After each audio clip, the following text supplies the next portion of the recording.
Good evening. Good evening. How is everybody?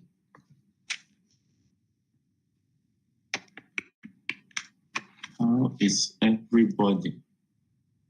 Please, you are fine by Well, the number here.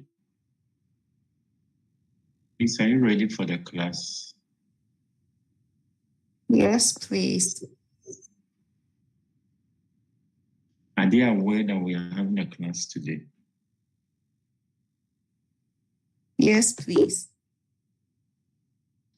Okay. So can you tell them to join, please? Okay, so where are we?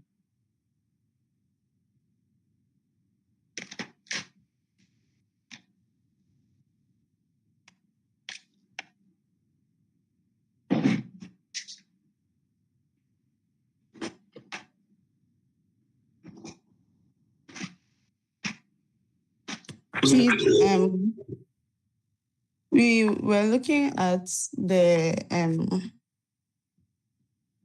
primary gout and then secondary gout. We are done with the primary gout and the secondary gout. Yes. So can you tell us one or two? We said that for secondary gout, it could be increased uric acid production or reduce uric acid excretion for the secondary gout. Yes, please. Okay, so reduce uric acid excretion. Can you tell me a drug or a condition that could do that? So we spoke about renal impairment. Renal impairment. What again?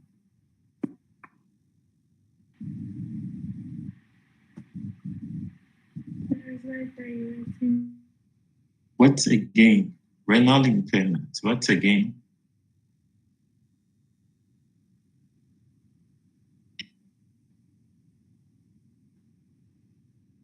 Hey. Renal impairment. What again?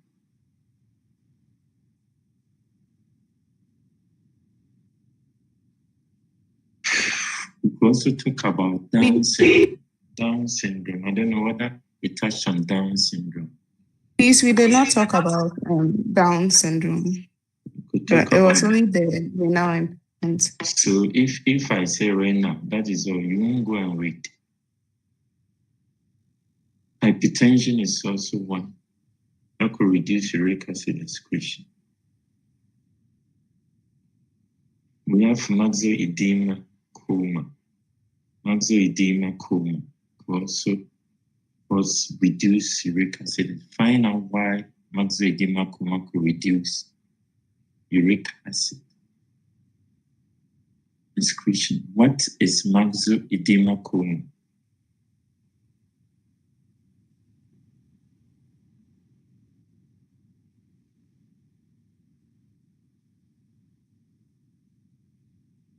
So we talked about drugs. Drugs like aspirin, low dose aspirin could do that. Cyclosporin could also do that. Lead poisoning could also do that.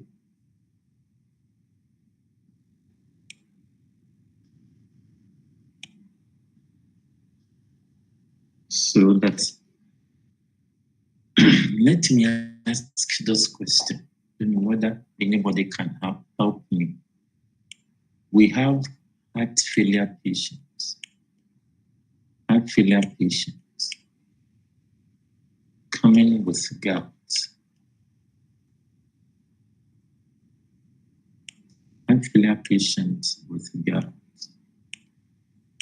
The patient is on Lexis.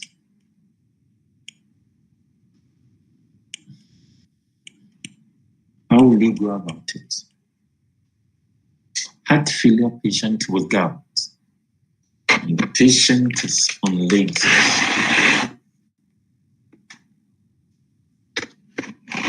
How will you tackle the situation?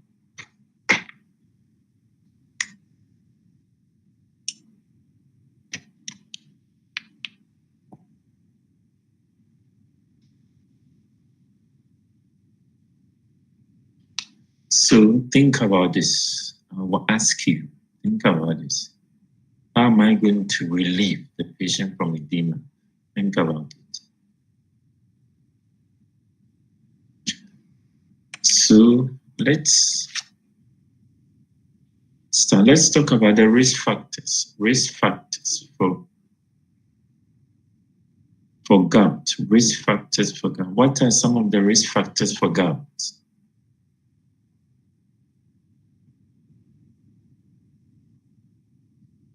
What are some of the risk factors?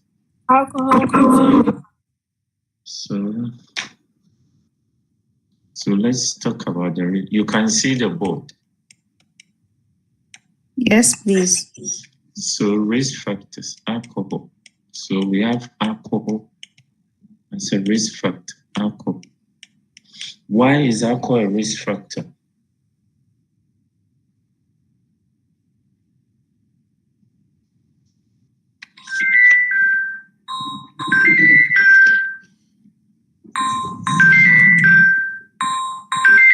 Hold on for me.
Hello.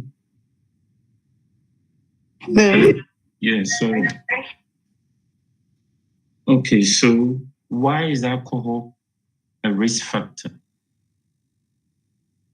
Why is alcohol a risk factor? It has a high purine content. It has a high purine content. Purine content, so it ends up being metabolized to the uric acid. So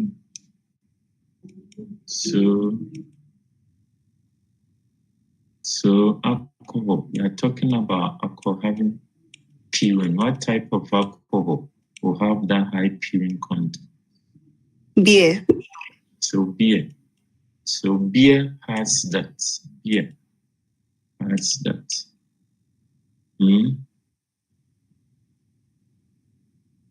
Beer has that. Another thing that could happen to alcohol is that the metabolism alcohol is ethanol.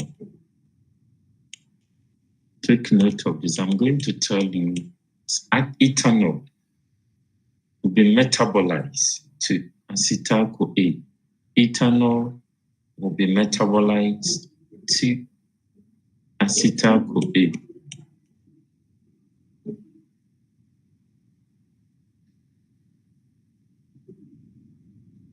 Acetyl-CoA.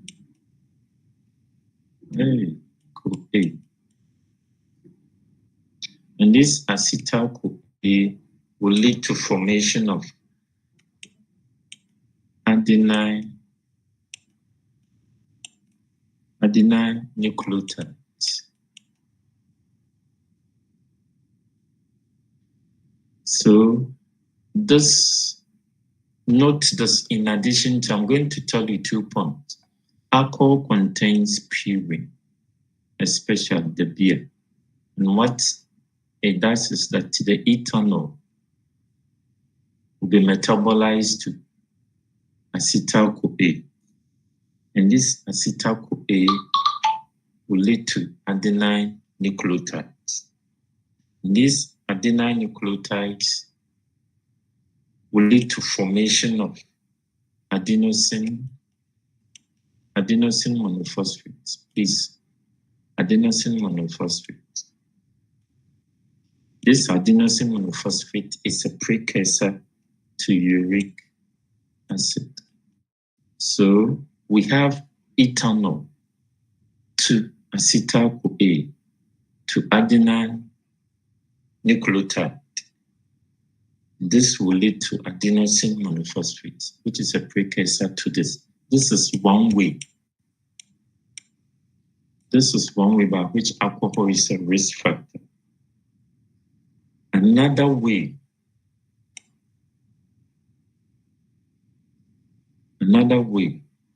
So note alcohol.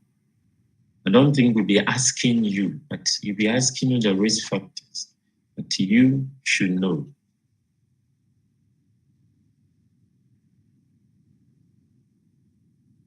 So what alcohol does, another way that alcohol does is that alcohol would cause elevation of lactic acid. Alcohol will raise the level of lactic acid. So alcohol will raise the level of lactic acid.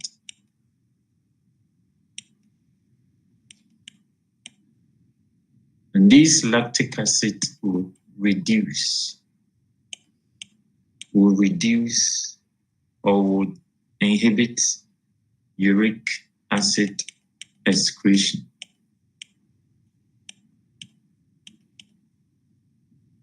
So alcohol would raise the level of lactic acid in the blood. And the level of lactic acid, this is weak acid, this is weak acid. The level of lactic acid elevation of lactic acid will reduce excretion of uric acid. And this will cause elevation of uric acid. So alcohol is a risk factor. Alcohol is a risk. Any other risk?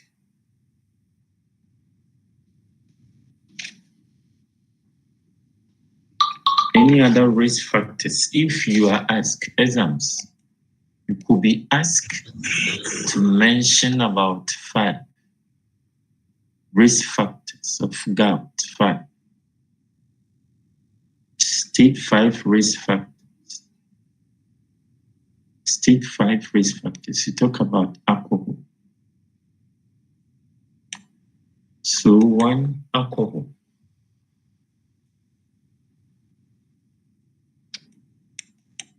talk about alcohol. Any other? Diet. Hello, sir. Hello.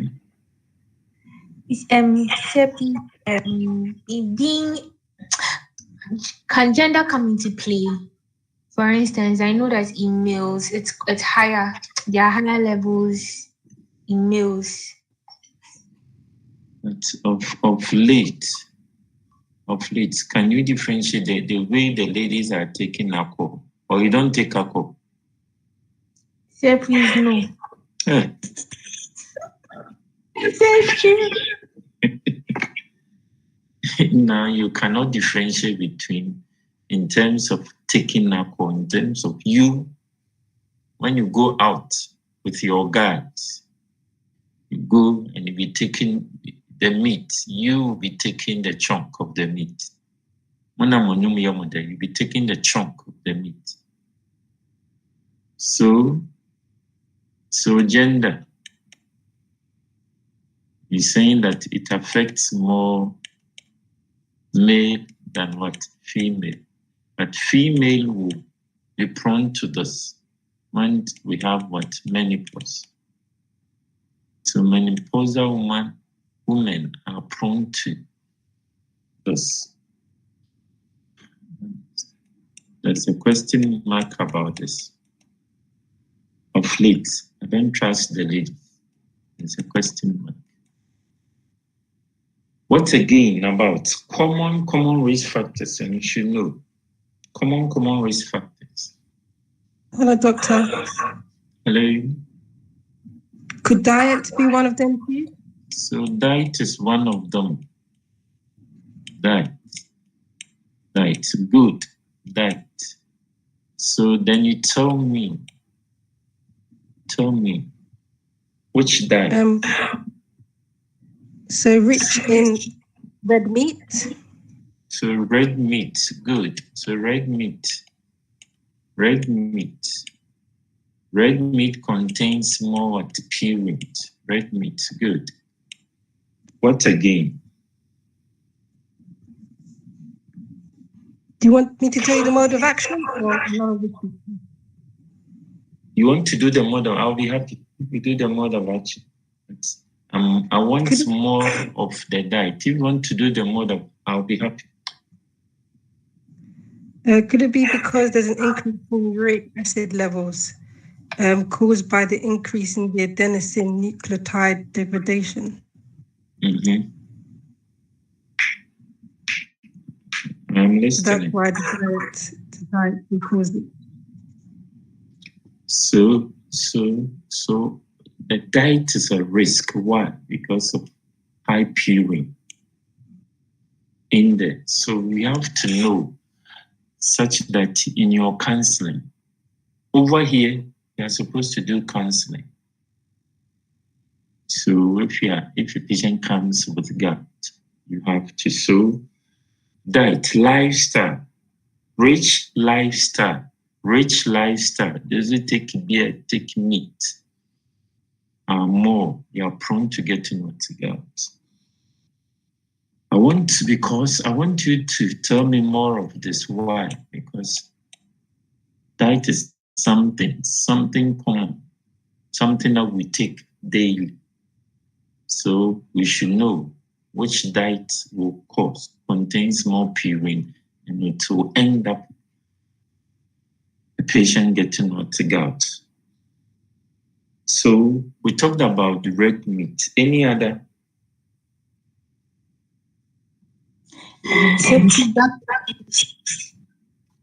Come again.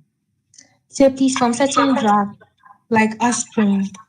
I'm talking about diet. Aspirin. Aspirin is aspirin and diet. Oh, so please, I didn't hear that part. I thought you were down. So so please, like for diet, maybe they also taking lots of sugar.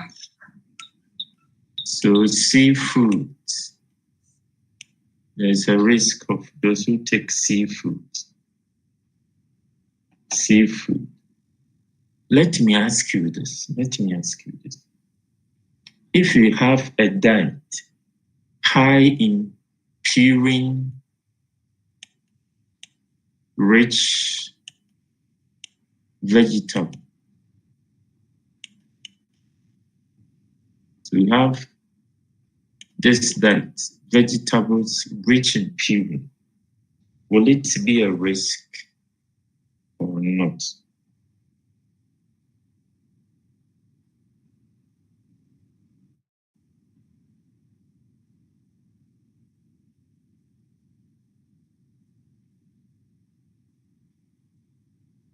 This was one of my questions. I asked this question, one of my MCQ questions. So all these are risk factors for gout, except, so we have A to be red meat, alcohol, purine, rich vegetables. What will be the answer?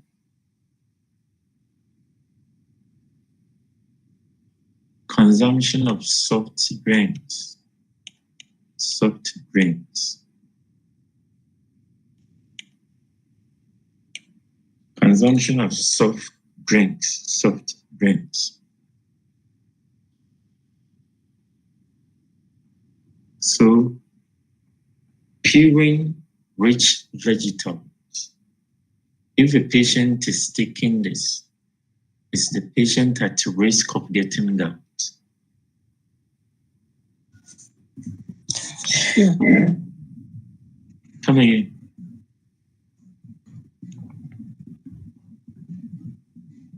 So please, I don't think so. They rather reduce the risk. Contains purine.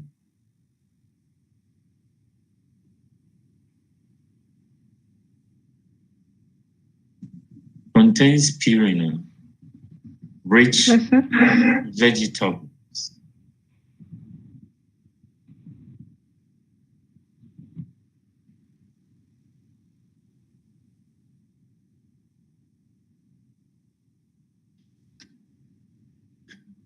So we have that. We have talked about red meat. We have talked about seafood. Note this consumption of soft drinks.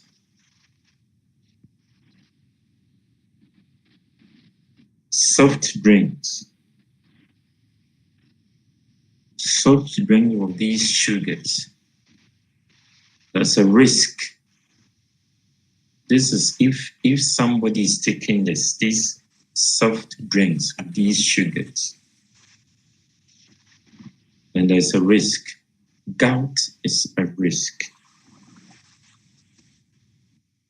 But take note, purine rich vegetables is not a risk. Purine rich vegetables is not. It means that now purines obtained from animals. Now vegetables are not risk, but those obtained from animals, we have the risk. So red meat is a risk. Seafood is a risk.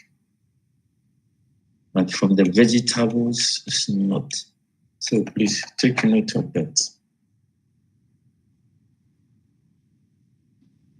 Then let's talk about, somebody was talking about medication. So we have talked about alcohol. We have talked about that. Hi.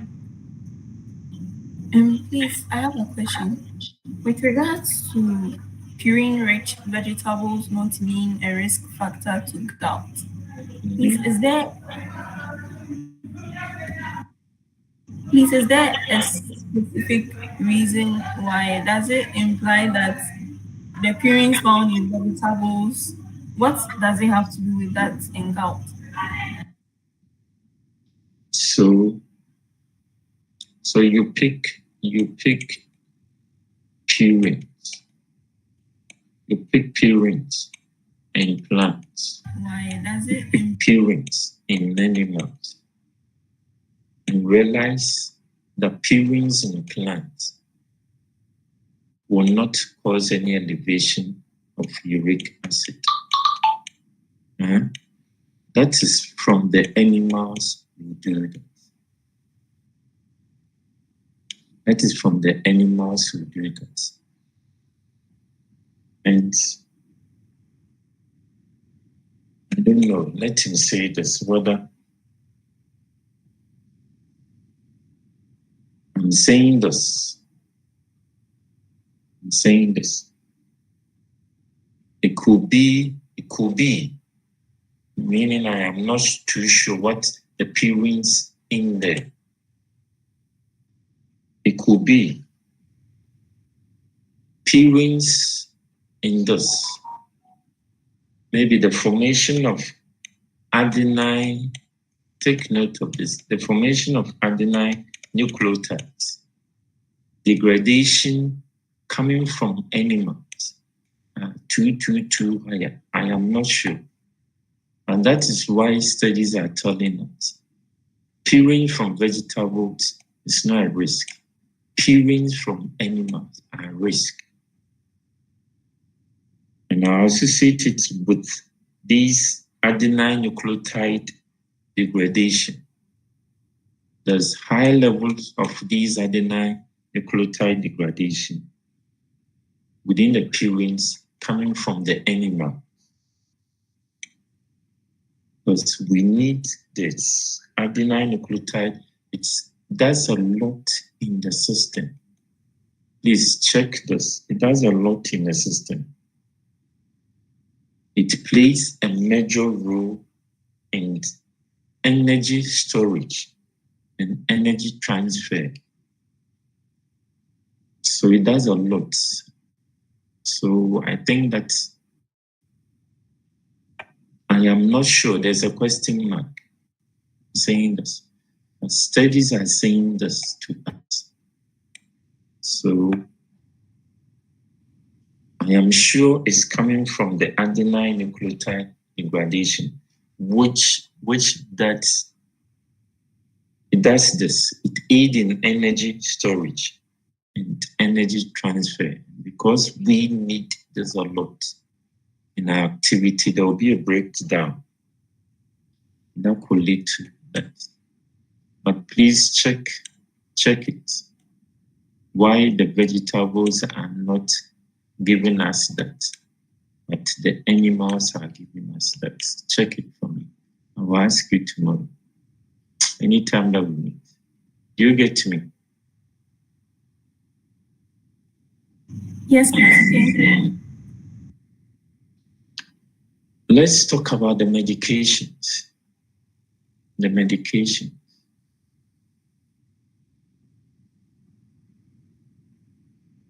The medications. Which is a risk? Which medications are a risk? Which medications are okay? We talk about alcohol. Alcohol could be, you can term alcohol as a medication. Alcohol can say is a medication.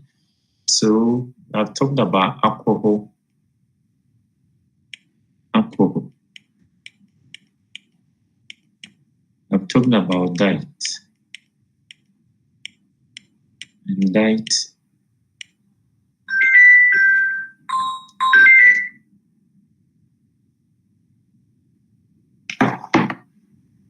Please hold on for me.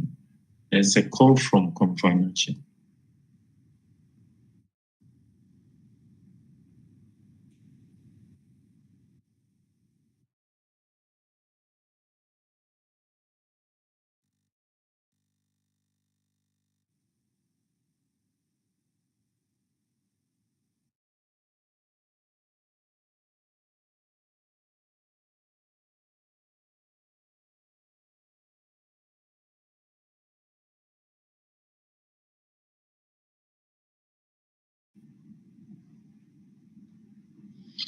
Okay, hello. So there's a diet, and you should know diet. most likely that could cause gout. We talked about alcohol, talked about that. What again could be a risk factor? Let's talk about medication. Which medications are we afraid? Which medications are we afraid? Low dose aspirin. So low dose aspirin. So when you say low dose aspirin, what do you mean? Low dose aspirin, what do you mean?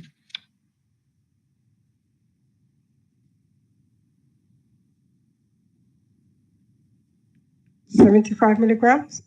75 milligrams of aspirin.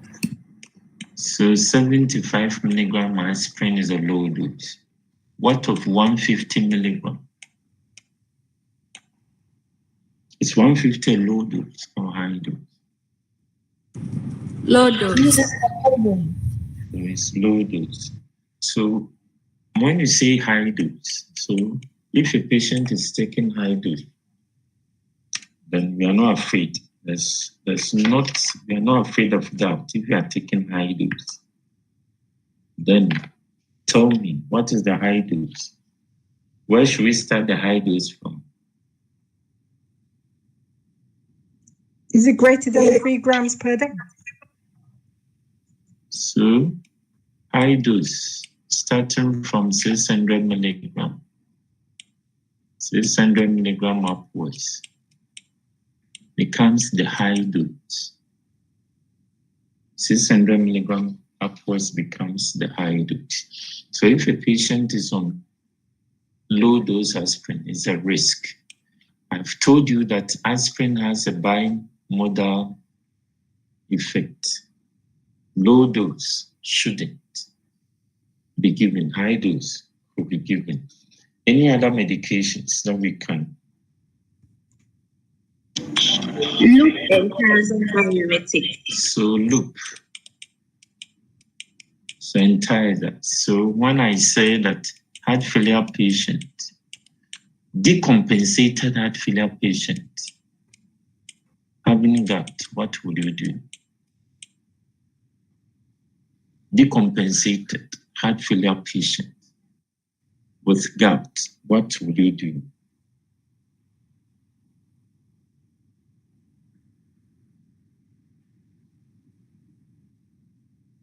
What will you do?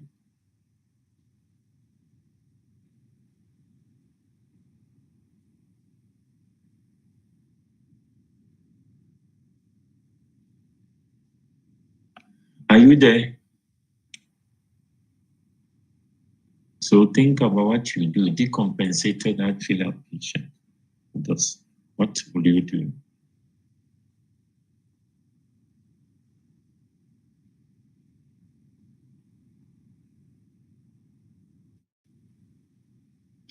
In class, are you there? Yes, please.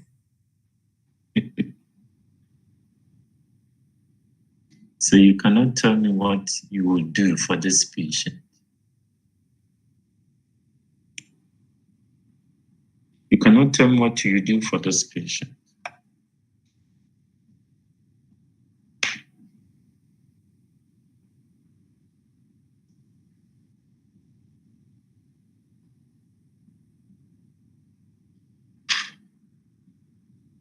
Okay, think about it. I will ask you again for the last time. I want you to think. Any other medication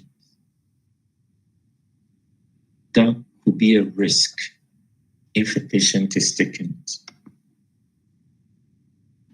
Pyrazinamide. So you talk about pyrazinamide.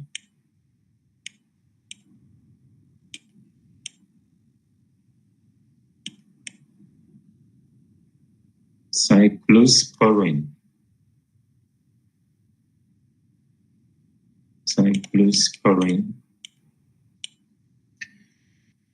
And if a patient, also note this, if a patient coming with neoplastic disorders, if a patient is coming with neoplastic disorders and is being given chemotherapy or radiotherapy or chemotherapy, the patient is also at risk. I've told you this. Neoplastics, told you this. So tumor malignancies, these patients are at risk of getting what? Of getting gout. So patients with neoplastic disorders who are being treated, being given chemotherapy, or being given radiotherapy are at risk of getting hyperuricemia or gout. So these patients will be given gout medication. So please note, these are your questions. Risk factors are part of, they like asking about the risk factors of this, risk factors of this. And I've told you this. If you are asked about a risk factor and you don't know, and you know the causes, you can adjust and take the causes to be the risk factor. Because there's a thin line between risk factors and what? And causes. So causes and risk factor, thin line. So if you don't know and you know the causes, please touch on the causes. Please, you get me? Yes. What about the chemotherapy? Come again. Please, I missed what you were saying about chemotherapy drugs. I am saying that if a patient comes with neoplastic disorders, what does it mean? If a patient comes with these tumors, and is being given chemo, or radiotherapy, chemo or radiotherapy, if a patient is on that, I am saying that these patients are prone to getting what? Gout. Because this will cause breakdown, cause destruction of the cells. And destruction of the cells will now cause the release of the purines. So they are at risk. So cancer patients will be given these medications. You see cancer patients who will be on allopurinol because of this. Is it clear?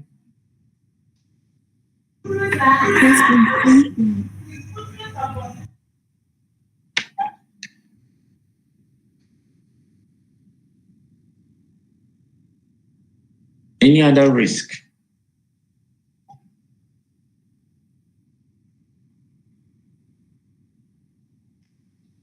Any other risk? If I ask you to mention about 5 risk factors or 6 risk factors, what would be? You have talked about medication. You have talked about alcohol. We have talked about that. We have talked about genetics, gender. What again could be the risk factors?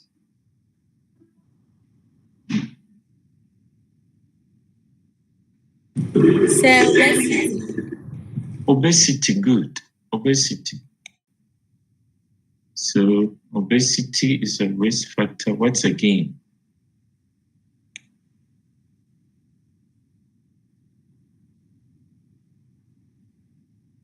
So obesity, what again?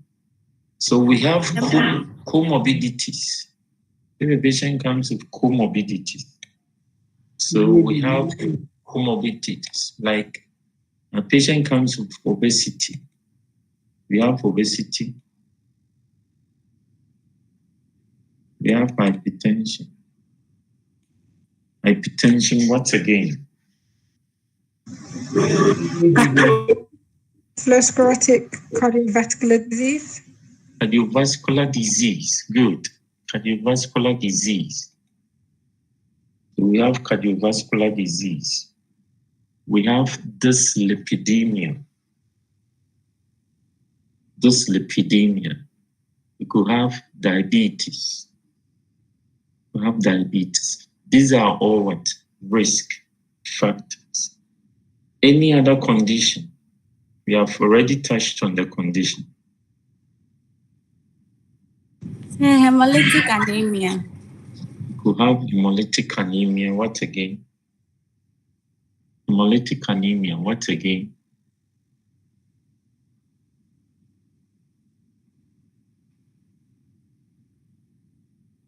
Renal impairment. Good, good. Renal impairment. Renal impairment. So please note this. So we can ask, let me tell you, a question can be asked. Let me break it down for you to see. So if you don't take care, you may think, oh, I know. And let me break it down and see.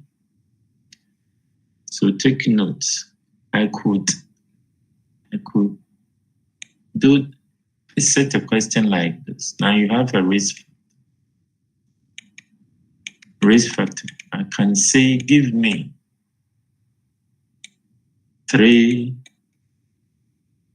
food products, 3 medications, and 3 conditions that are risk for gout condition. Do you get me? So we think about food, think about medication, we think about condition. So if I'm saying, give me, I can say 2, 2, 2. 1 of this, 2 of this. So please learn these things well. You know, as diet, and diet you should know such that when you are doing your counseling, you can counsel a patient. These diets, when you take it, you are at risk of getting gout.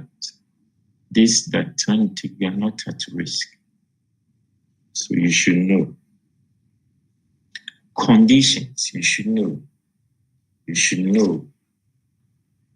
Medications like, we mentioned few. Medications like ethambutol, which the commonest that we use is the diuretics. But ethambutol, levodopa, all these medications, when you are on it, you are at risk of getting what? Getting the gout. Okay. So how does gout present? How does it present? How will you know that a patient? First episode, how does it present? So presentation of gout. Who can tell me how gout in a patient presents?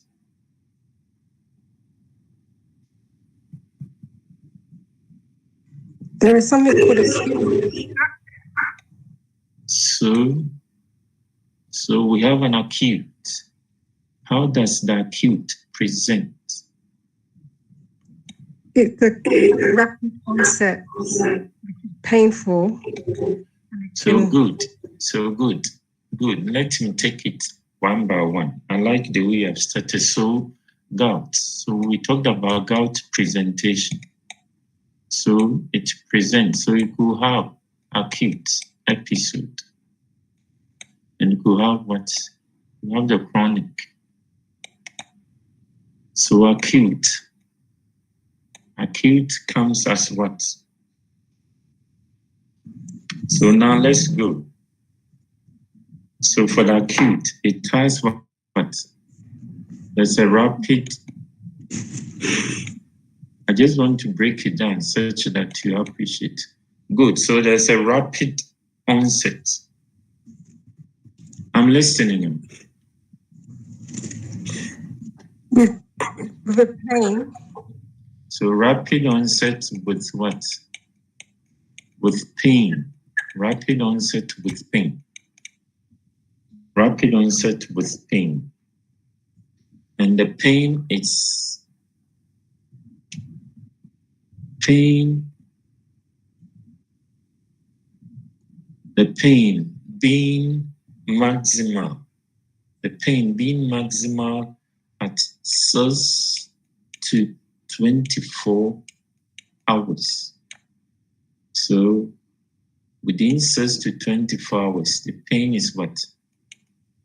Maximal. So for the acute, maximal. So for the acute, there's a rapid onset with pain being maximal at 6 to 24 hours. What again can you say about the acute?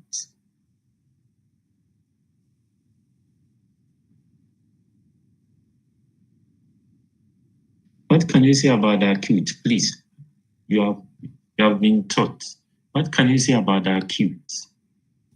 Usually resolves within several days or weeks. So there's spontaneous what? Spontaneous.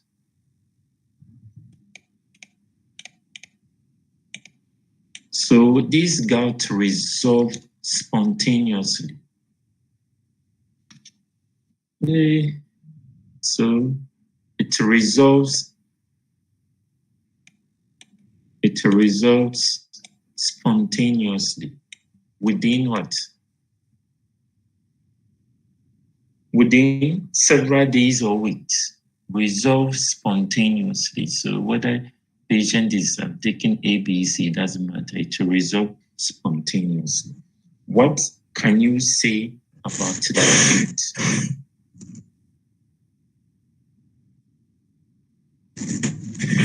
What can you say about the acute? Still on the acute. Please note this.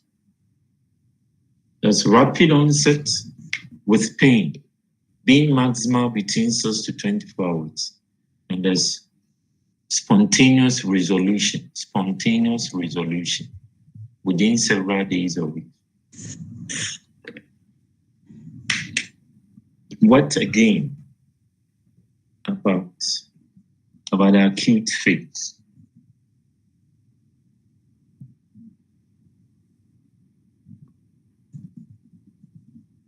Oh,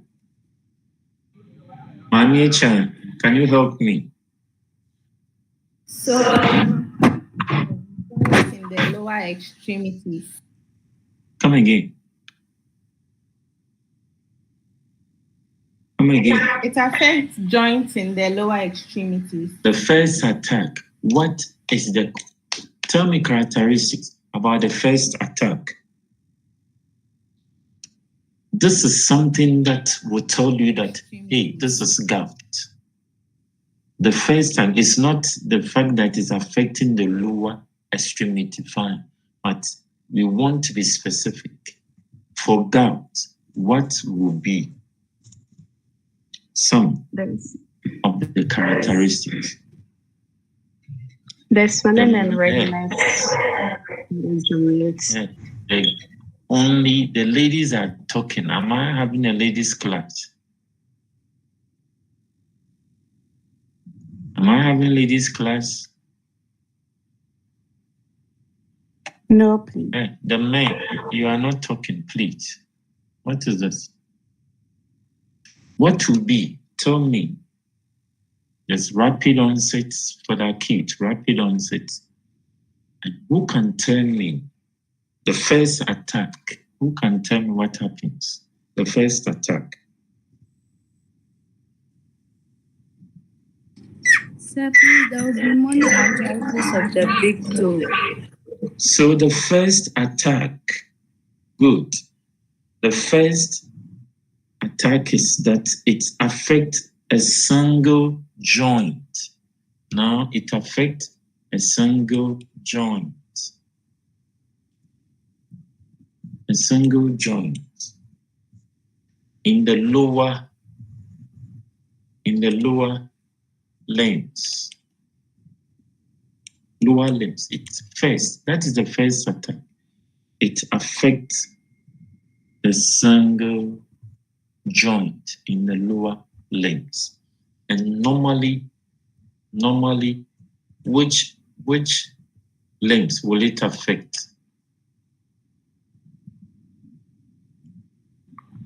The big toe. The big toe, good. And we term it as what? The big toe, it term as what?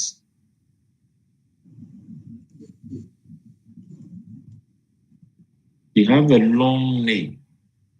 The big toe. So the first attack is the big toe on the lower limb. And you call it what? Metatarsophalangeal. We call it what? Metatarsophalangeal joint.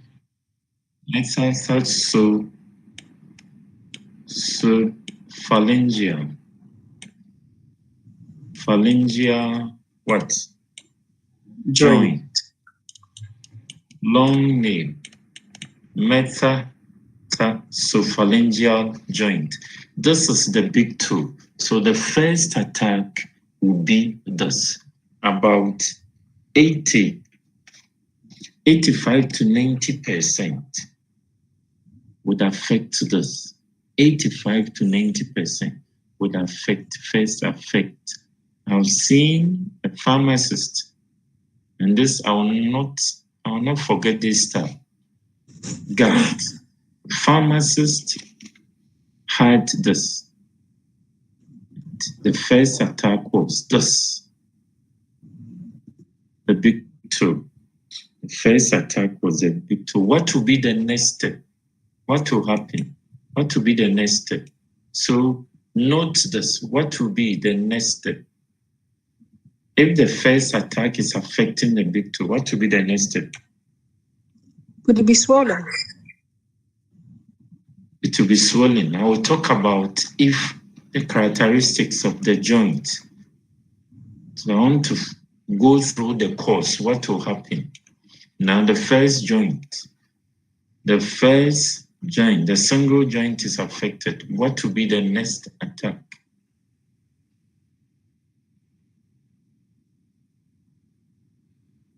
So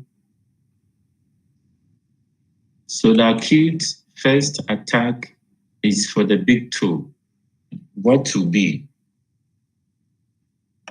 So the next attack will be what? Would affect other joints. The next attack will be the other joints. That could be from the ankles, from the knees, from the arms. So the first attack will be the single. Then from the single, it would affect multi, the poly. Now it becomes poly. It's not affecting one joint. It's going to affect several joints. So what are some, if a joint is affected, what are some of the characteristics? If a joint is affected, what will be some of the characteristics?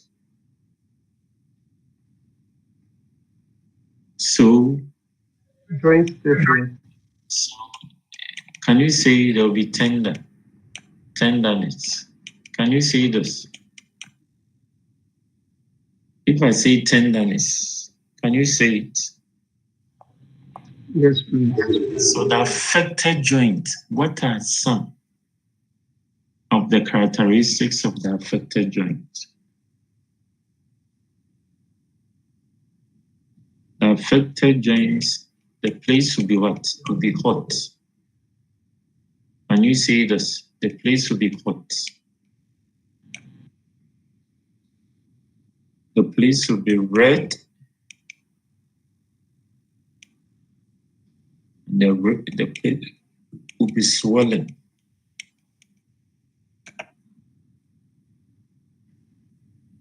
Please, do you get me? There will be tenderness. The place will be hot, red, and swollen. And swollen. There's something that you should know about the swelling. There's a swelling with swelling with shining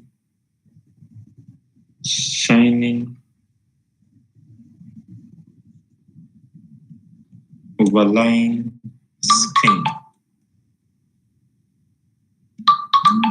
skin.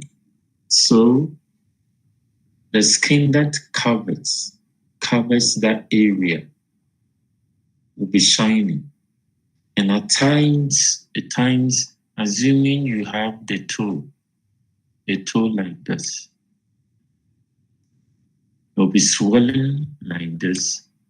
And there's a shining over. This is overlying skin. The skin covering, overlying. And at times, the skin will be shining. What is happening to my mouth? So at times what you see is that you'll be seeing the urate crystals within this. You'll be seeing the urate crystals. You'll be seeing the urate crystals within it. You will see from above the urate crystals within.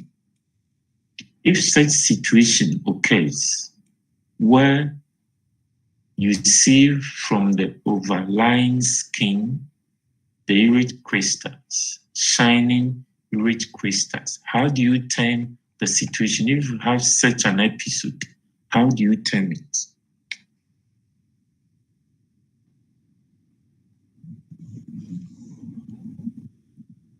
We need to reduce the pain. Come again. Do we need to reduce the swelling and the pain? I'm not saying how do you manage this. I am saying that when you have a situation, we have a toe, and there's a swelling. We have this gouty arthritis. There's a swelling, and this swelling, you see from above the crystals of uric acid within the swelling. I'm saying that when you have situation like this, how do you term it? The condition, if you have such a condition, how do you term it? Please, you get me? Or you don't understand what I'm saying? I don't understand. You understand? Now there's a gout. There's a gouty arthritis. The area, now there's a swelling. And I'm saying that these overlying skin, you can see through.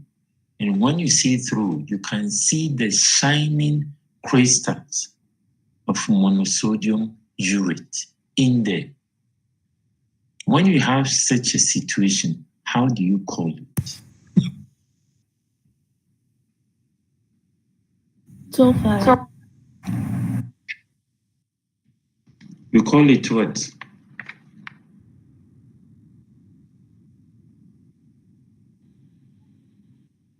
Tophus. I can't hear you.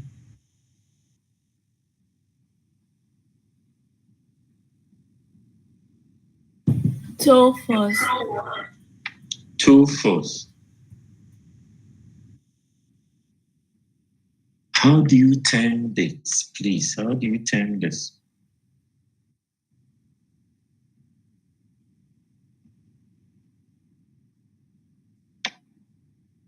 How do you tell this? So please, you should know if a patient is developing gout, how does it start in acute phase? The process that it will go through to a point like this, This is called chronic tophaceous gout. This is called chronic tophaceous gout, where we'll be seeing crystals, they would have pudin. We see from the overlying skin. When you see from the overlying skin, we term it as chronic tophaceous gout. So the affected area, there will be tenderness. The place will be hot. The place will be red. The place will be swollen.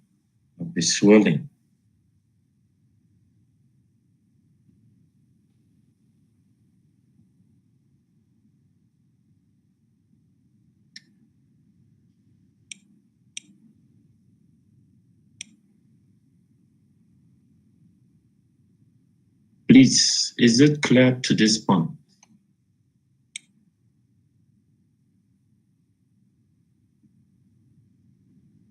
Is it clear to this point?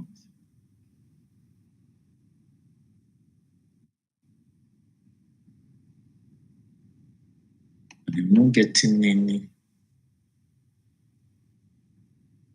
Yes, sir.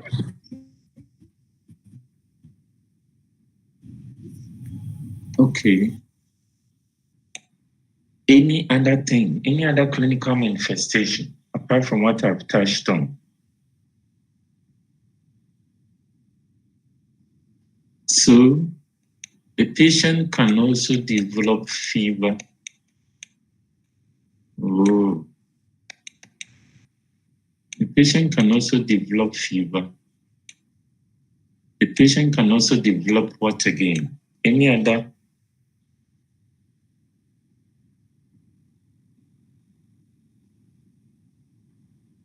The patient can also have nausea and vomiting. Nausea and vomiting. The patient can also come with this leukocytosis.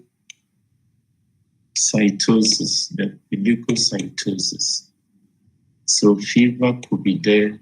Leukocytosis. What is leukocytosis?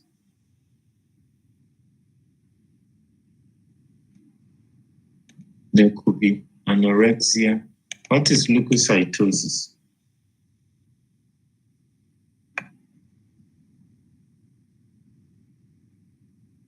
What is leukocytosis?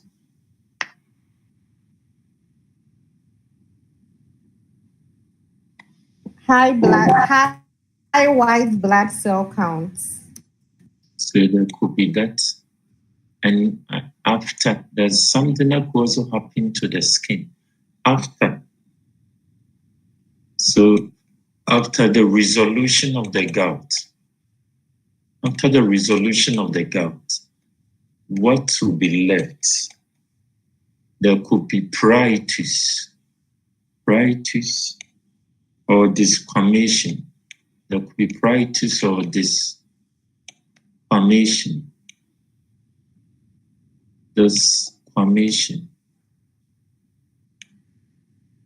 of the overlying skin, so on the affected joint. So these are some of the clinical manifestation and what could happen to the affected joints.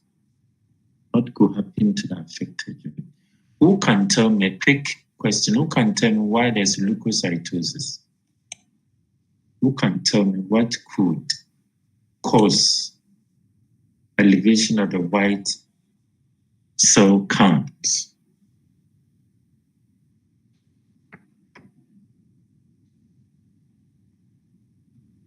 Who can tell me why there will be this?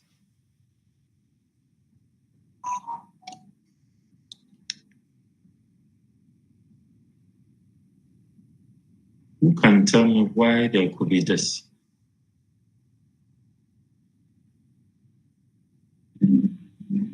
Inflammation.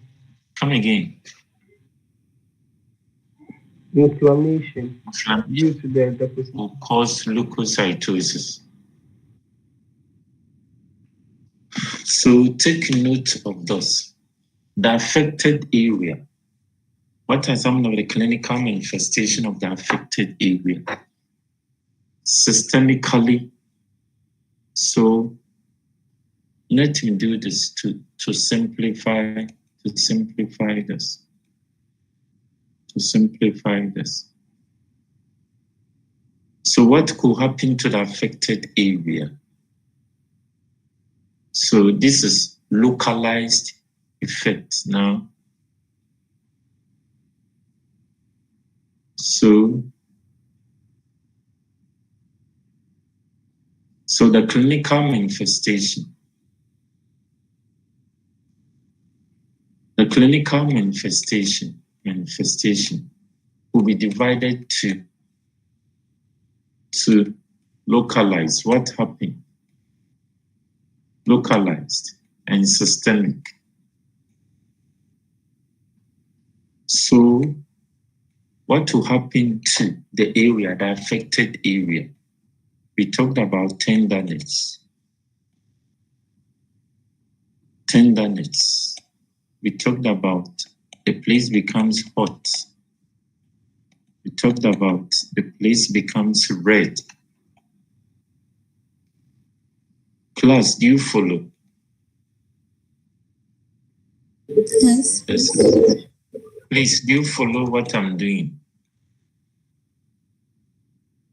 Class, do you follow? There's a swelling. There's a swelling. There could be pruritus in the area. There could be desquamation after resolution. This could be localized. What is happening at the affected area? Then you can do the systemic. We talked about anorexia. We talked about nausea. Talk about leukocytosis. So leukocytosis, I'm asking, why would a patient have this leukocytosis? Why would the patient come with this leukocytosis?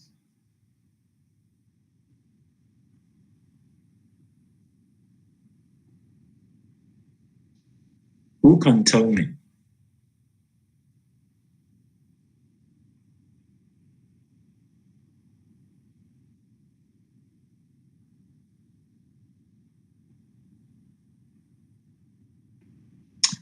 Oh. Class, who can tell me this?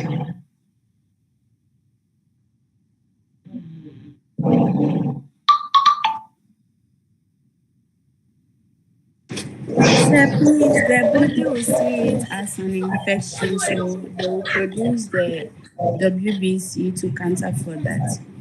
So good. So when the body sees this high levels of uric acid, it sees it as a foreign thing. So more WBCs will be produced. That is why we have leukocytosis. So quickly,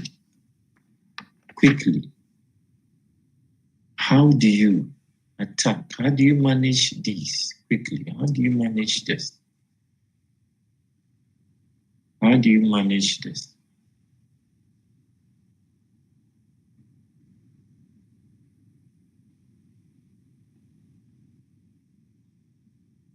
How do you manage this?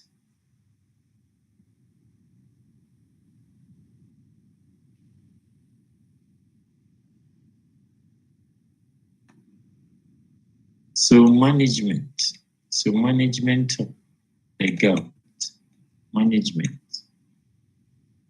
So for the management, it's divided into, let him say the management is divided into 3. We talked about non-pharmacological,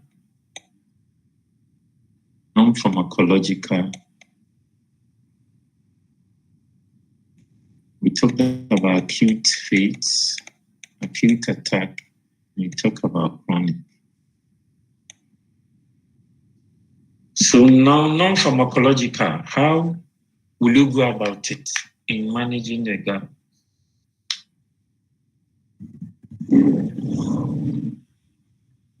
The patient should reduce alcohol consumption and then eliminate red meat or make changes to the diet. And then if there are comorbidities, like let's say the obesity or the hypertension, So you can lifestyle changes. And lifestyle changes. Or you look for what is precipitating, causing the gout, and you tackle it. Non-pharmacological, it's not medication. Lifestyle change. What again? You can apply ice over the area to reduce the inflammation. Good. You apply what? Apply ice to the affected area to reduce the inflammation and the pain. What again?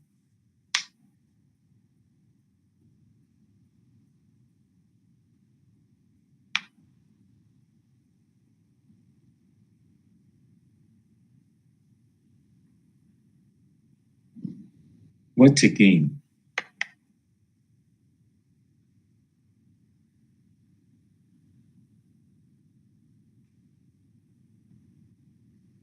You should be able to tell me this. If I ask you your treatment aid, let me ask you this. If I ask what will be the aim of the treatment, what will you say? The aim of the treatment, what will you say? Reduce pain. Come again. Reduce pain. Reduce what? Pain. Pain. Okay, so there should be rapid elevation of the acute attack. The acute attack, there should be rapid resolution of the acute attack. That is one. What will be the next? Want to think about preventing the future attack. You want to abort. The first thing to think about is aborting these acute attacks. The next thing is to think about future. Want to prevention of any future attack. What will come into your mind is the third is to think about lowering the uric acid levels. You lower the uric acid levels. You think about the comorbidities. You are reducing the risk of these comorbidities. There should be a lifestyle change. So these are things that should come into your mind. Think about future attack. How do I prevent the future attack? How do I relieve the patient of the acute attack? If there's a comorbidity, how do I tackle the comorbidities? Lifestyle changes. All these should be. So for the non-pharmacologically, we are looking at, now we talked about lifestyle changes. We are applying ice to the affected part. What again? Weight reduction. Come again. Weight reduction. Right. So weight reduction. Weight reduction. Weight reduction. What again?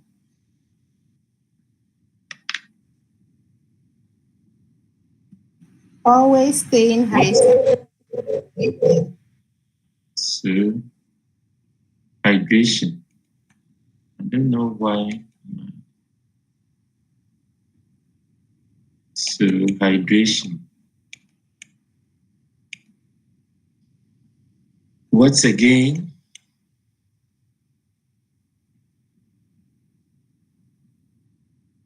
What again?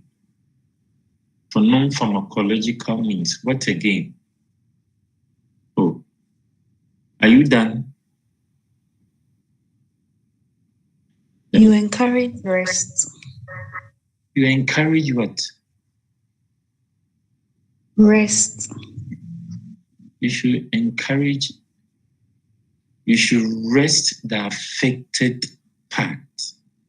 Rest the affected part. Do you get me? Huh? Yes, please. So non-pharmacologically, you do this. You do this. You have touched on about hydration is the reduce weight. You have an acute attack. How do you reduce weight? You are saying we should reduce weight. So obesity is there. Non-pharmacologically. So what you could do when the patient gets the attack is that you put ice on the plates, the affected area, and you rest the affected part. You rest the affected.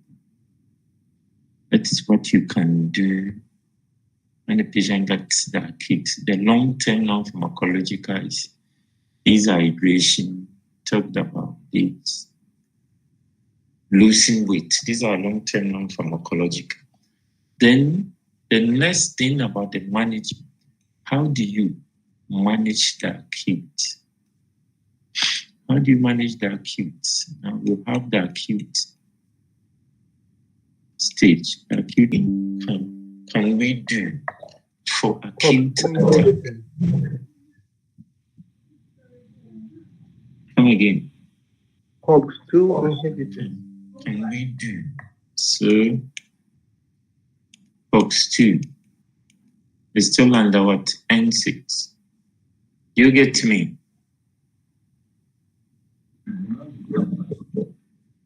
COX-2 is still under N6. So what's again? So we do colchicine. We do colchicine. What again about acute? Medication we could consider about acute. Systemic glucocorticoid. I can't hear you guys. Systemic Steroid. glucocorticoid. So steroids. You can do steroids. Good. So the first line, what will be your first line?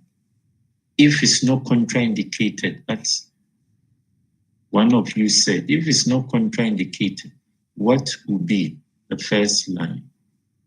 NSAID. So the first line is N6. First line is N6.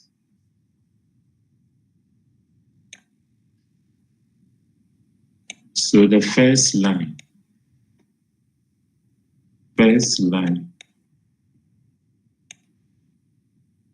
So we have N6.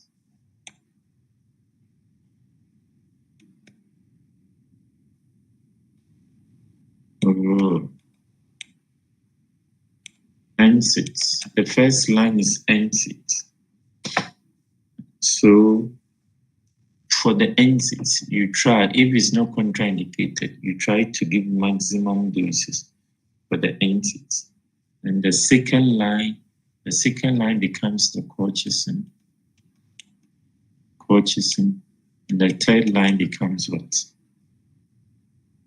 Becomes the steroids. So now this is what you should know. Now, if heart failure patient comes with gout, How do you manage the pain? You get Colchicine. You give what? Colchicine.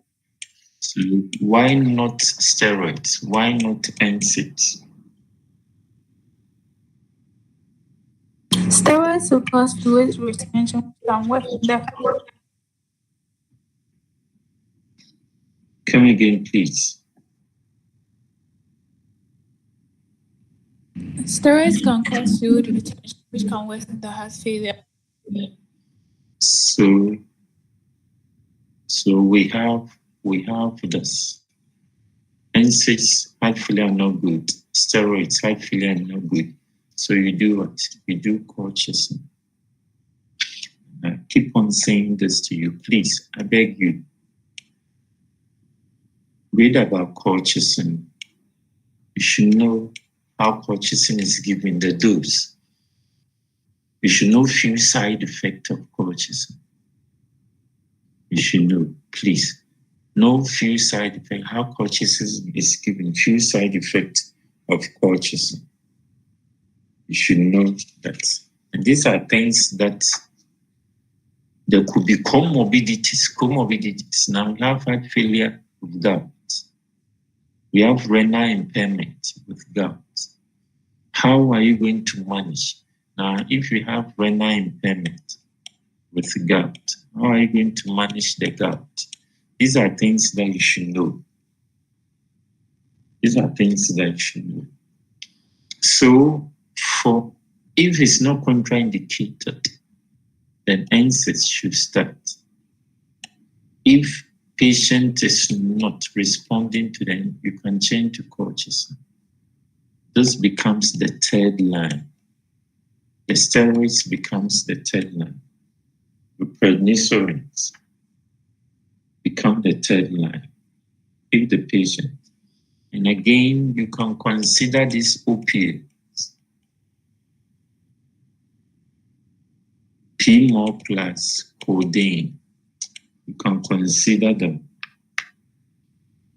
If the situation, if this cannot do the trick, you can consider this opioids plus the PMO. You can do that. So let me ask you a tricky question. Let me ask you a tricky question. If a patient is low dose aspirin,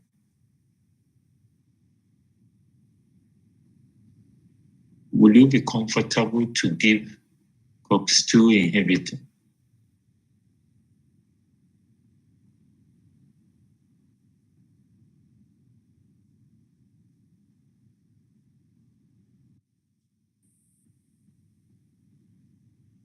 If a patient is on low dose aspirin, will you be comfortable to give this COX-2 inhibitor?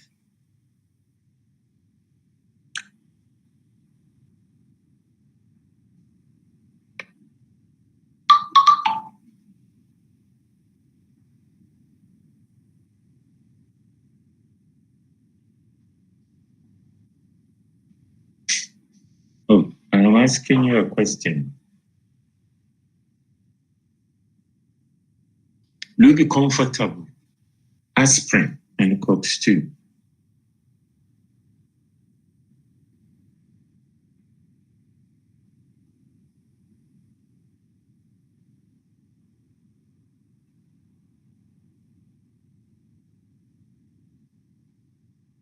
Can you hear me?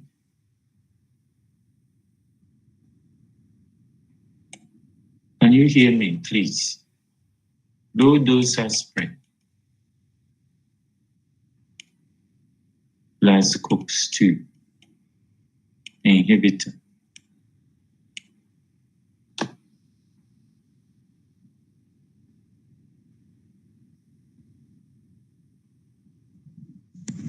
Does aspirin Come again. Doesn't aspirin inhibit both COX-1 and COX-2?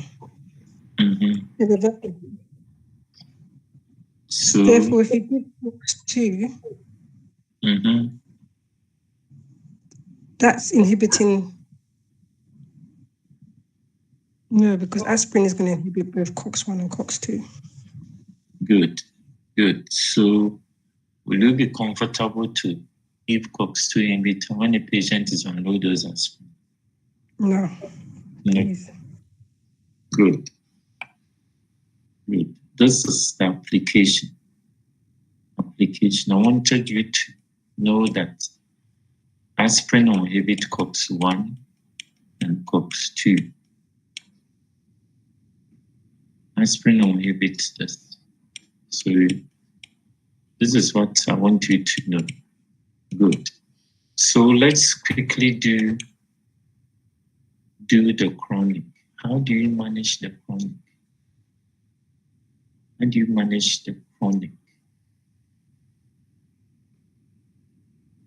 This is where a lot of questions come from, the chronic. How do you manage the chronic? So we have the chronic gout. How do you manage it? So for the chronic state, on a patient, now it's not acute, it's chronic. So it's like the patient is stable and we are giving the medication.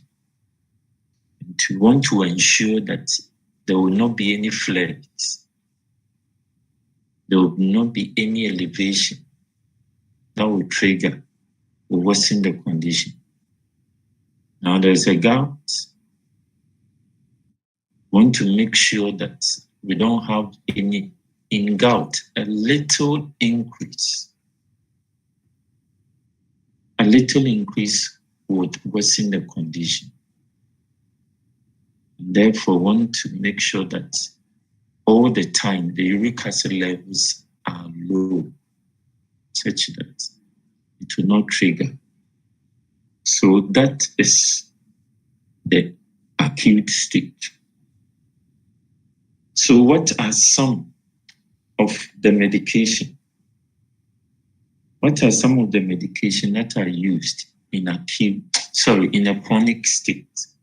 What are some of the medication that are used? Allopurinol. So allopurinol is under which class?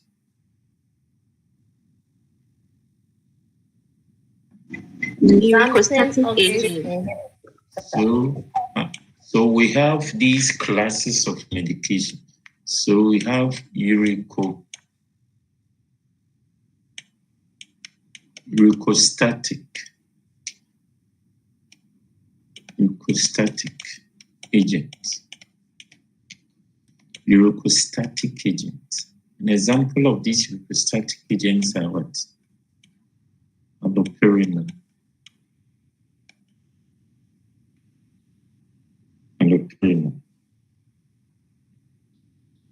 But who can tell me the mode of action of allopurinol?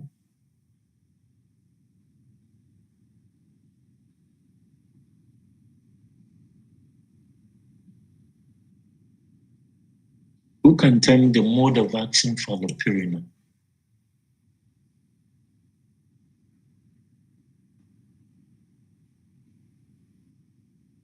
Uricosstatic agent.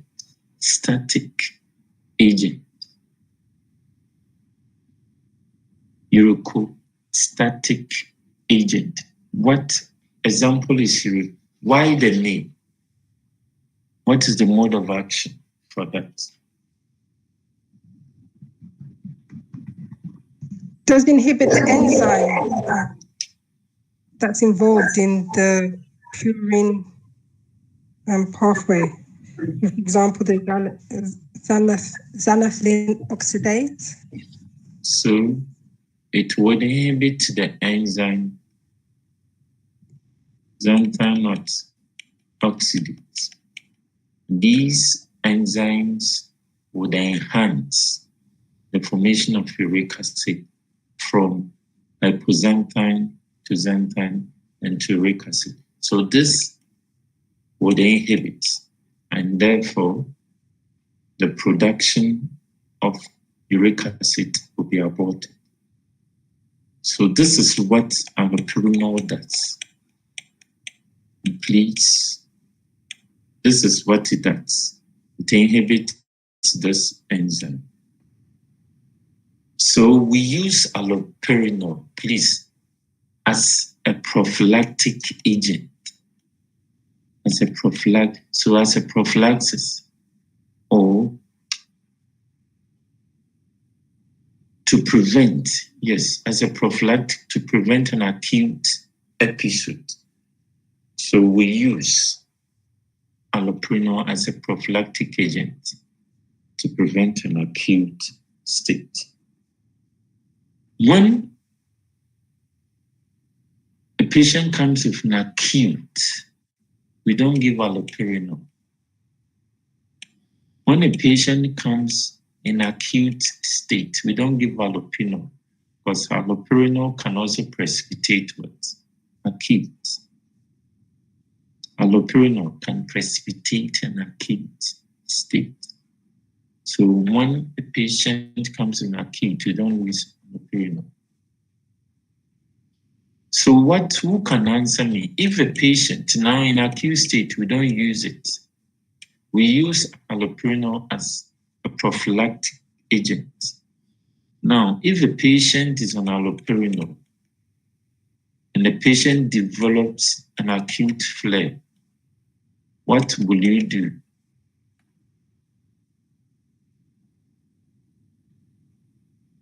A patient is taking allopurinol and there was an acute flare.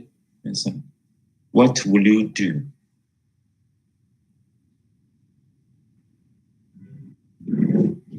Pause allopurinol.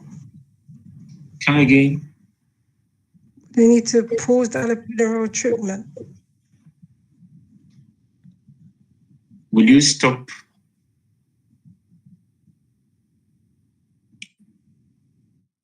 Will you stop?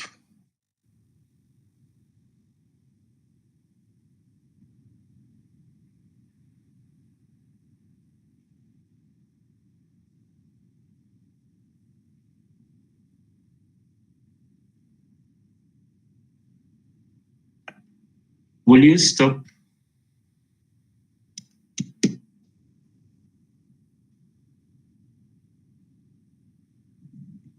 Oh, class. The guys are not talking.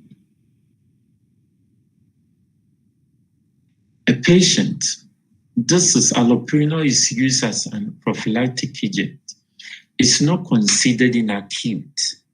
Why? Because allopurinol can precipitate. When a patient is being given allopurinol, can precipitate an acute attack.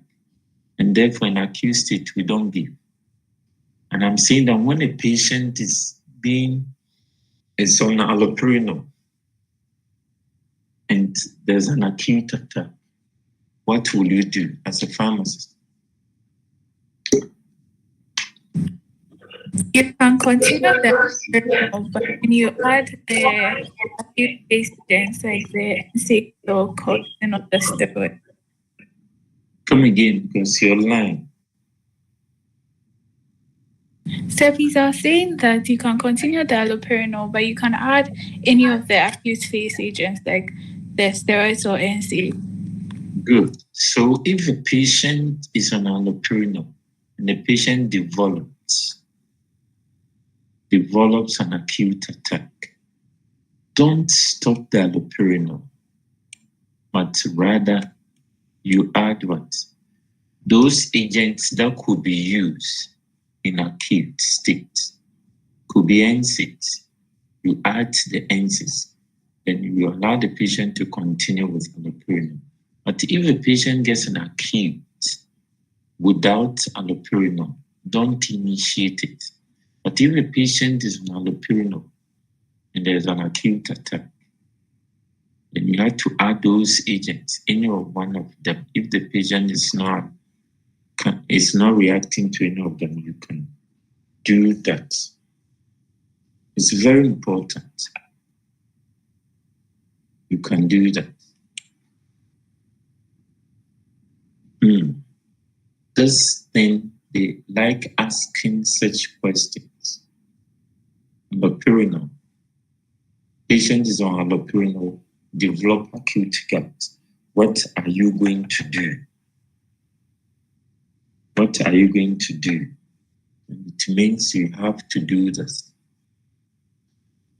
Okay, so let's talk about the allopurinol. Where is it metabolized? What are some of the metabolites? Because allopurinol is the commonest orthostatic agent that we use. Where is excretion occurs when you take allopurinol? What is the half-life? So tell me where it's metabolized. Some of the metabolized in the liver. It's metabolized in the liver to produce what? Metabolized in the liver to produce oxypurinol and allopurinol riboside. So it produces oxypurinol. So note these things, please. It's in the liver. Metabolism occurs in the liver, and it's to produce oxypurinol. What is the half-life of oxypurinol? And what is the half-life of allopurinol? What is the half-life of oxypurinol? And what is the half-life of allopurinol? So allopurinol's half-life is between 1 to 3 hours, and oxypurinol is between 15 to 20 hours. Allopurinol half-life is what? 1 to 3 hours. And 150 hours. 1 to 3 hours. 1 to 3 hours. Yes. Okay. And oxypurinol? 15 to 20 hours. So 18 to 20. Which reference is that?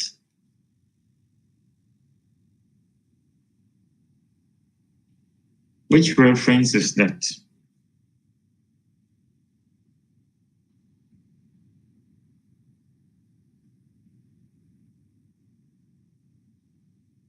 So allopurinol, in terms of excretion, is what? Where does it excrete from? So allopurinol, half-life is 2 hours, and oxy is between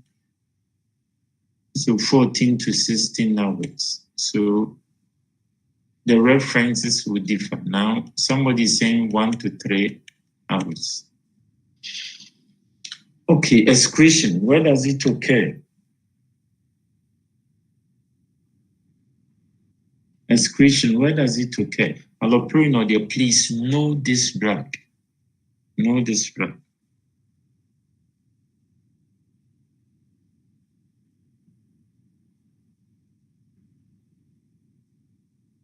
Where does this drug excrete? In the kidneys. So in the kidneys. In the kidneys. And therefore, if a patient, a renal patient, comes with gout, you are managing it. If you want to give allopurinol, you have to think about the dose. You have to think about the dose. So what could be the dose that you be, if maximum dose that you be thinking about? If one, if we don't have any renal impairment, what should be the maximum dose that you should think of?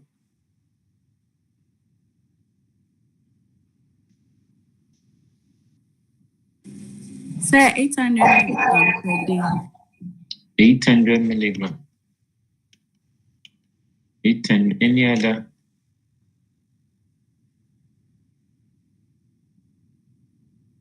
$900. 900. So you tell me your reference. Mm-hmm.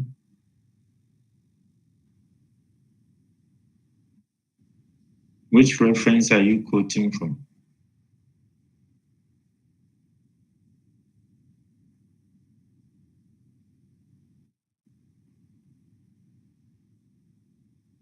Which reference are you quoting from? So 900.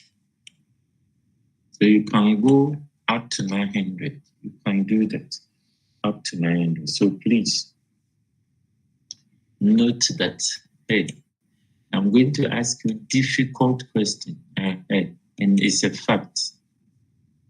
It's a fact. I am telling you this. One of my questions.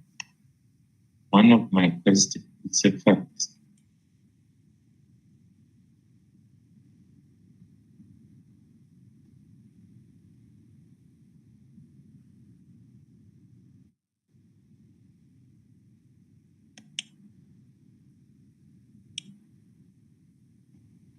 One of my questions, difficult questions.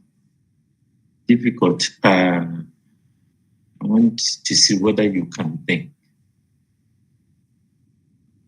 Difficult question. One of my questions, one of the professional exams about gout.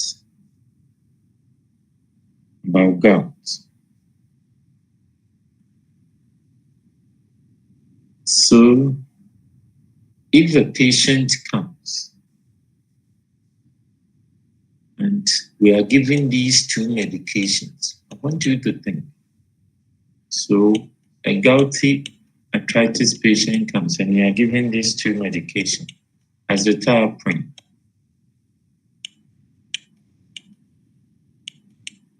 Azathioprine plus, this is co-administration, plus mercaptopurine.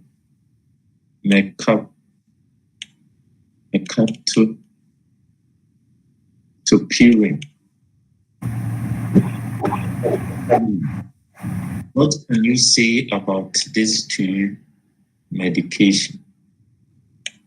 What can you say about these two medications?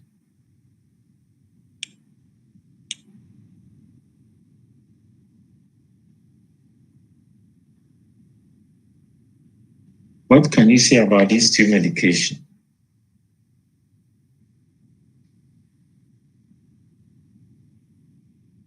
So, these two medication plans, I just want you to, this was one of my plus allopurinol. So we are giving this plus allopurinol.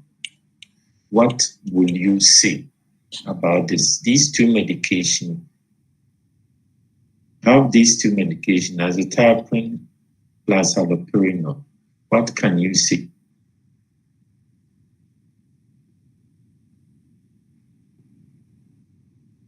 So it could be mercaptopurine plus allopurinol or azathioprine plus allopurinol. What can you say about these two medications?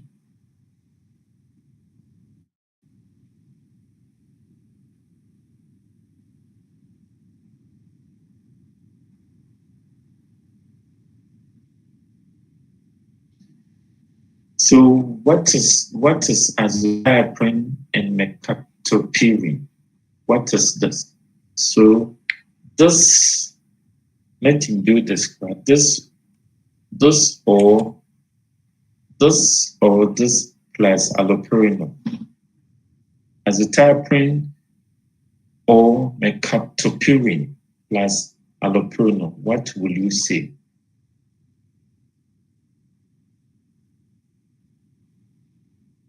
What will you say about this?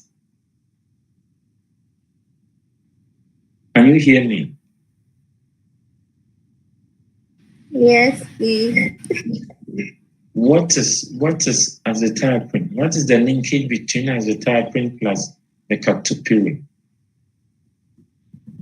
That is the enzyme. The xanthine oxidase also metabolizes the two drugs. So, co-administering the two drugs with allopurinol will lead to accumulation and toxicity. So you are right, perfectly right. So if a patient comes with azathioprine plus allopurinol, what would you say? So this azathioprine or mercaptopurine plus allopurinol, what will you do? What you said, you are right. So what will you do? So you reduce the dose of the allopurinol. Will you reduce the dose of allopurinol? Or you reduce the dose of azathioprine? We will reduce the dose of the azathioprine. So that is what you will do. So we'll reduce the dose of the azathioprine.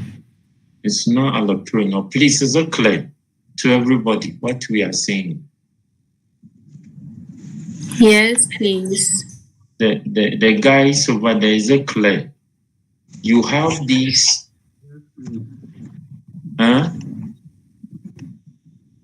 You have these two medications. And if you are the ward, or you see a patient on these two medications, azathioprine, what is the linkage between azathioprine and cis-mercaptopurine? What is that? Azathioprine is converted to cis-mercaptopurine. So azathioprine becomes what? A precursor. Azathioprine becomes a precursor.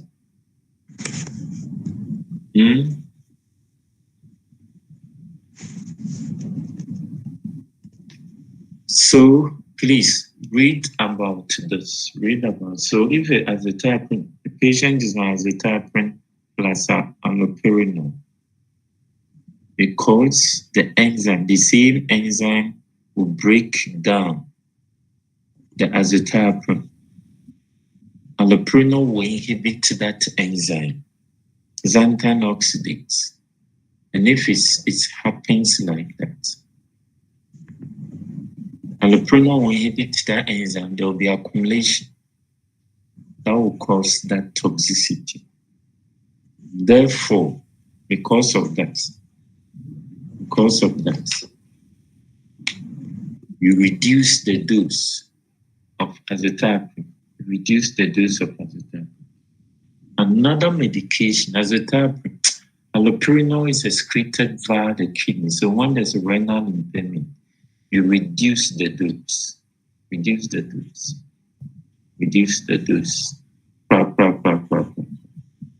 The maximum that you can go. Certain references talk about 200 milligrams.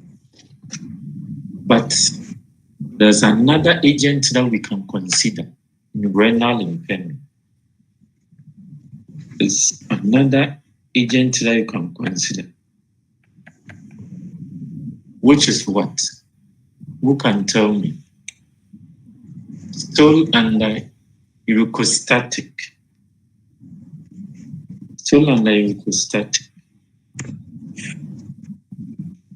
Which could be, we could use it if we can't use allopurinol because of renal impairment. You could use it. What is that? Febuxostat. So we have febuxostat. Please note this.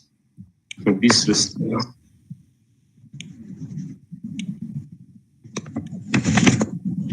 Febuxostat. We have this febuxostat. And this could be used when we have a renal impairment. This drug could be used when you have renal impairment. How do you initiate febuxostat? And please, I'm begging you, allopurinol that we are talking about, not the side effects. Few side effects allopurinol, not few contraindications for what? Allopurinol. Please, these things, I touched on that, few common ones. You know few side effects, few contraindications. How do you initiate febuxostat?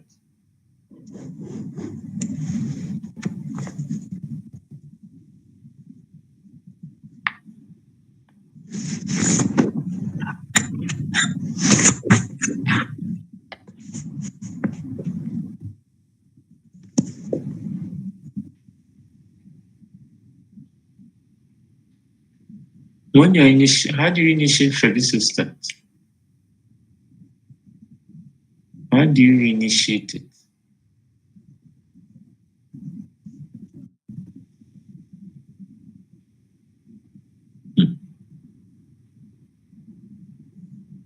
How do you initiate it? What is the strength fevisostat? It's 80 milligrams. Is 80 milligrams. How do you initiate it? Patient comes to you with us because of the renal impairment. You want to initiate fevisostat. How are you going to go about it?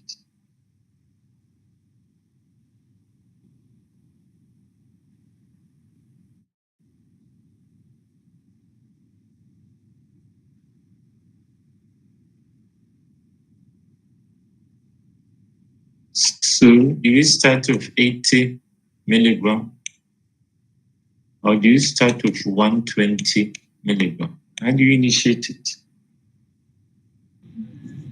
So you can start with 80 milligrams daily.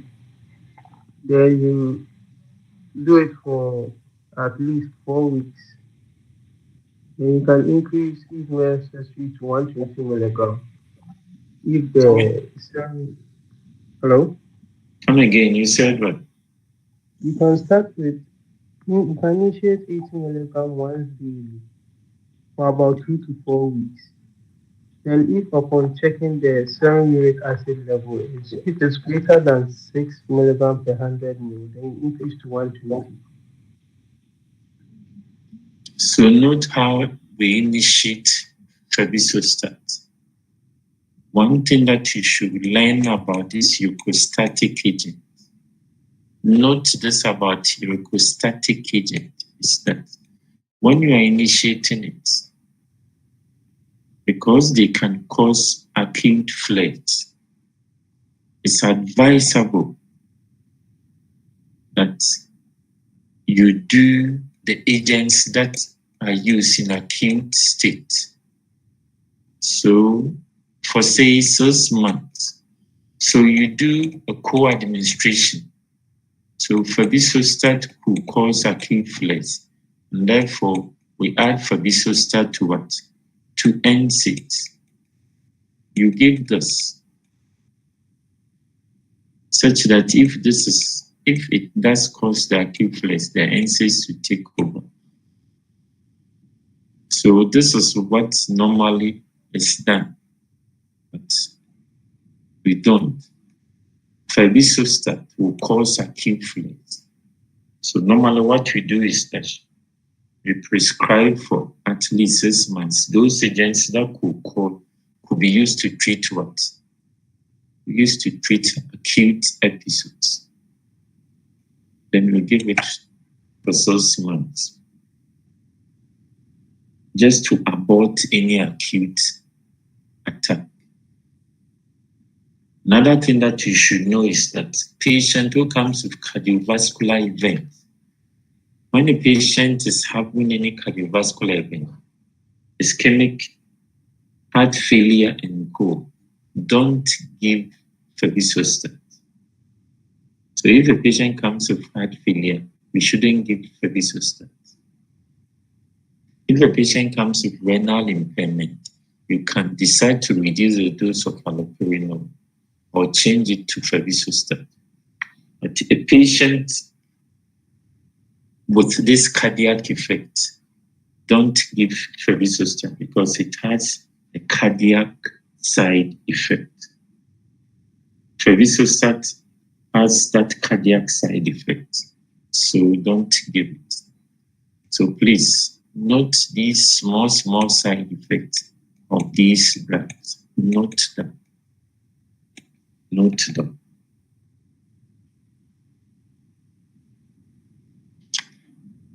Is it clear? Yes, please. So be careful about these combinations, that the questions that will be asking. If a patient comes with renal impairment, heart failure, gouty arthritis patient with heart failure, which agent will you use? And you should know. Let me tackle one agent, then we call it a day. I wanted to finish this.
Hello. Hello? Hello, class. Hello. Yeah. Let's do one agent. They are demanding it from us. Oh, the results. We are working on the results too. Let's do one, then I have to give you questions for you to do for me. Try your hands on questions for you to do for me. So let me do this. Then I'll continue. Possibly, I don't know whether this next week or then I'll finish that and start with diabetes.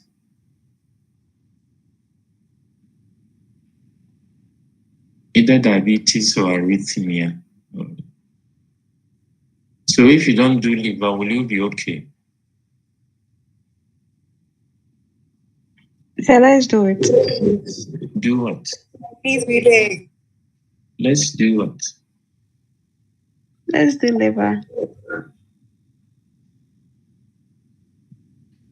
So there's one agent, and I'm just touching. I will come and continue. We are through with urocostatic. So we have uricosuric.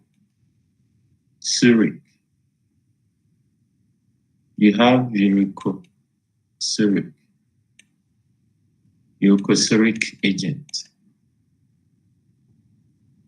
So what are uricosuric agents? So these agents will increase uric acid excretion. These agents will increase the uric acid excretion. So let me ask you something. This is application. If a patient comes with renal impairment,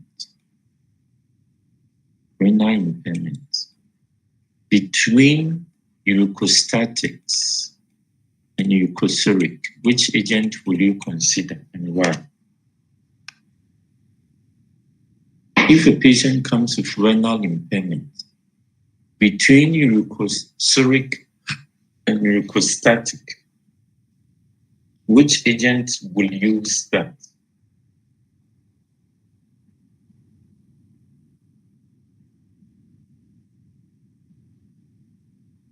And why?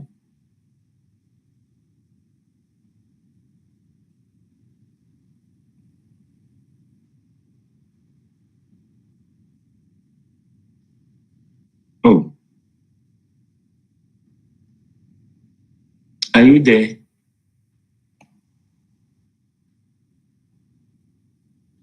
Plus, are you around? Yes, please. I am saying that, okay, let him do this. Let me do this.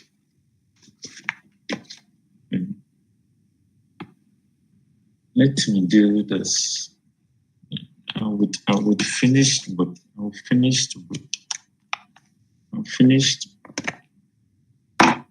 Well, that's.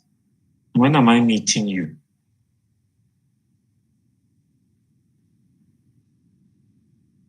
Class P, when am I meeting you? It's on Friday, Godwin. I'm meeting you guys 2 days. Yes, please. Hillary. Hello. Is it 2 days? Doc. Yes, please. For 2 days. Hey, I was meeting you on Wednesday. I was supposed to meet you on Wednesday. But because you were far behind, I was adding way, but you have passed the face-to-face guides. So I'll be meeting them on Friday. So next week, when I want to finish shortly with, it's left with about 2 areas, mucosuric and mucolytic. So when I finish with that, I'll continue with, I don't know what I should do. I'll continue with diabetes. Diabetes is too long. I'll continue with diabetes. Then we see. Or tell me if you're okay with some area, then you tell me, then I stop. Hillary. Please, we want you to do the diabetes. Everything we can cover. So are you not okay with, say, this topic? We are okay. So move to this topic. Please, we'd like you to finish this one and then we'll move to the next. I'm saying, you are not getting me. I'm saying, which topic do you think you are okay? Then we will not tackle that. Please, I'll find out from the class. Okay, so let me stop here.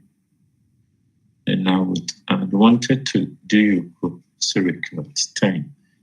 Let him stop here and see whether in the course of the week, either weekend or so, I could do, or Friday I have to do something with the face-to-face guys.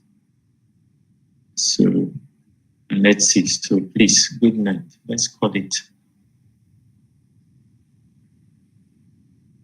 So I'll see you. I'll talk with Hillary and see whether we can meet one of the weekends. If not, then we push it to next week. Yes, please. Thank you. Thank